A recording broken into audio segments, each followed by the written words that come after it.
আমি বাবলস বানাবো 10 টাকার আইডিয়ার মধ্যে। তো দেখো এখানে আমি এখানে জল নিয়ে নিয়েছি আমি প্রথমে।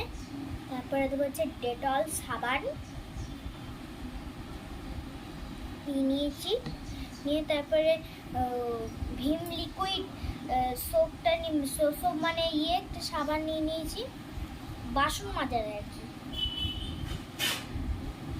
দিয়ে দিয়েছি। এবারে একটা চামচ নিয়ে আসি। তো চলো, তো এই সাবান জলটাকে আমি এখানে ভরে নিয়েছি। তো এইটা দিয়ে এখন আমি ফোলাবো